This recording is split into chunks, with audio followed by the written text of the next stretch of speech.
Mae 24 llyn i'w gweld yn sgleinio'n ngola'r dydd, ac eraill sydd yn swatio'n swyl mewn cymoedd cyfrin cudd. Dwi'n edrach dros Eryri, y Rhinogydd a Phen Llŷn. Does sy'n lla gwell na'r Moelwyn mawr i weld fy ngwlad fy hun. Ffenast fy hunaniaeth, lle mae'r gorwel yn grwn.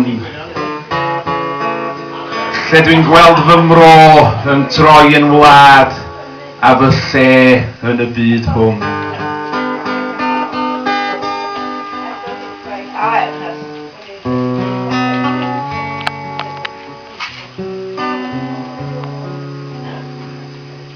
Os a fyny drwy Gwmorthyn, chwaral hosydd heibio'r felin, neu drwy hen chwaral rysgan, neu graig ysgan o fwlch stwlan, dwi'n pasio hen lefelau sy'n rhoi balchder yn fy ngwaed, wrth gofio am frawdoliaeth yr agorydd dan fy nhraed. Os di'n gwisgo ei gap neu beidio, dwi'n siŵr o alw heibio.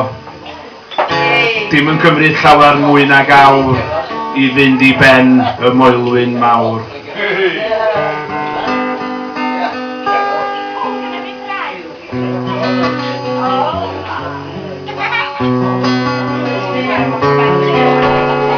Sŵn tonau ar yr awyr wrth i'r gigfran hollti'r gwynt, yn clwcian ei chyfarchion wrth fynd heibio ar ei hynt. A'r goesgoch yn sgrechian i gyhoeddi theyrnas hi.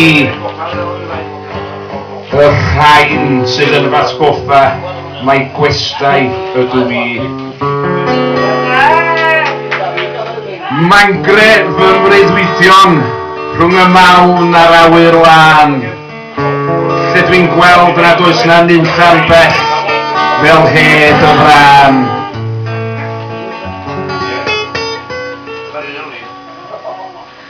Dwi'n gweld yr haul yn felyn ar ysgwydd moel yr hydd, a chysgodion y cymylau yn carlamu dros ei rydd. Dwi'n gweld y cnicht a'r wyddfa fel gogoniant yn fy llaw, ac os na welai'r Moelwyn bach, mae hi niw neu'n bwrw glaw. Mi a fyny yn yr eira, neu wynt a glaw neu hinfa. Pan mae poena'r dydd yn ferlyn, dwi'n dianc i ben y Moelwyn.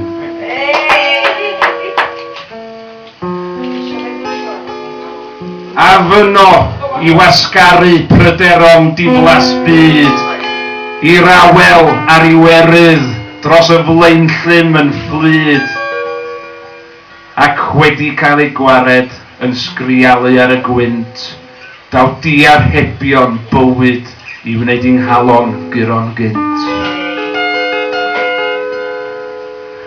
Ac yng nghwmni'r hen fran goesgoch, a'r gigfran ddu, mi arhosaf ar y Moelwyn efo'r awen fry.